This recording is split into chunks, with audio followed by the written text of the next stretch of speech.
Hey, this is Brooks with Character Design Forge. Character design, the visual aspect of it, is all about shapes. Now, I've always taken pride in the weaving of shapes together, modifying them, repeating them, and saying something about the character through the shapes. Now, when I say shape language, you probably think, oh yeah, circles, triangles, and squares. I get it. And that is definitely a start. But that's like knowing the letters of the alphabet. It's not the same as knowing words in a language, or being able to form those words into sentences. Yeah, I've talked into exactly your left ear in the past about shape language. Look, we all gotta start somewhere. I was making a video every day back then. I couldn't concern myself with quality. In this video though, I want to help you to get the deeper thought and method behind the shapes that we use, and help you to use them better.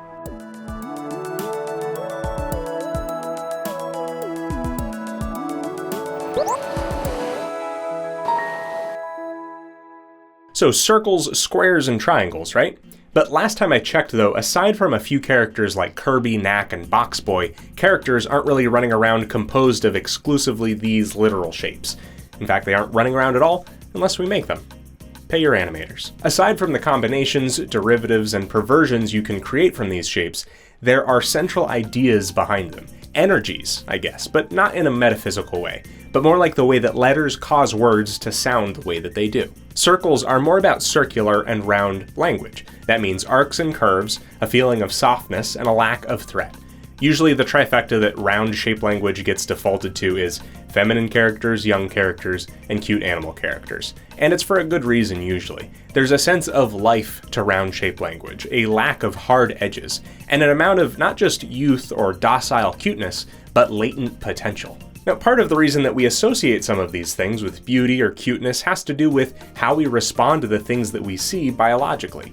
On one hand, for something to be creepy or to creep us out, it means that it's hard for us to discern what something is. Maybe it's a strange, blurry shape in the woods at night. The longer or harder it is for us to perceive something, the more our brains start to go, I don't really like this. I don't understand it, and therefore it threatens me.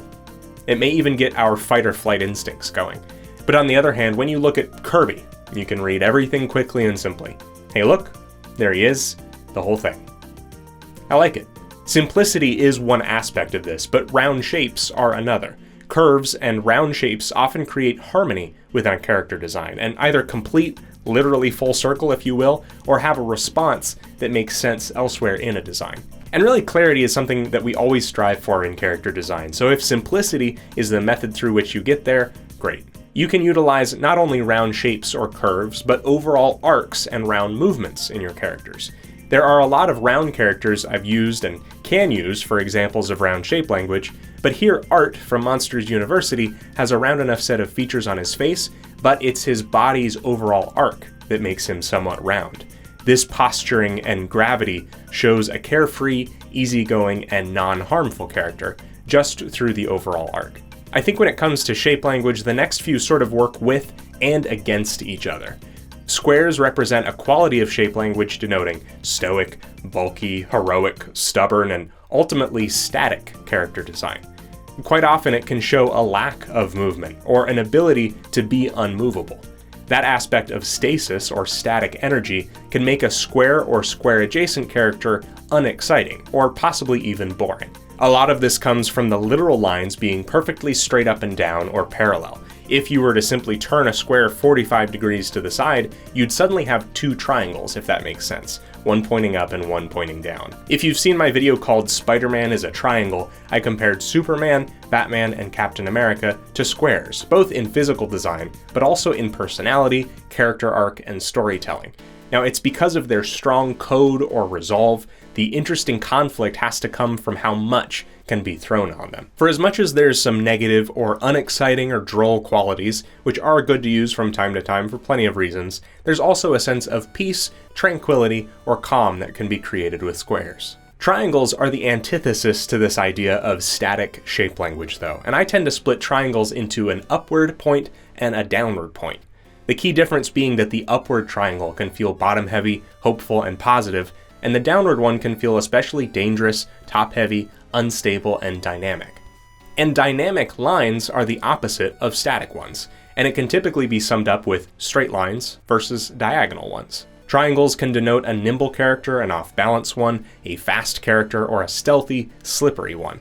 We react to sharp teeth, claws, and spikes that are found in nature because of the predatory danger that they typically mean.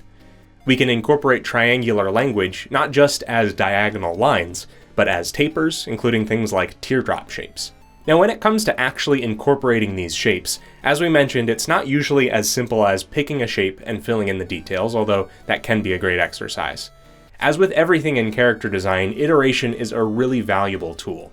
If you're starting small and concepting broad with blocky silhouettes, this is a great way to find overarching shapes that meld well with the rest of your expectations or requirements for the character.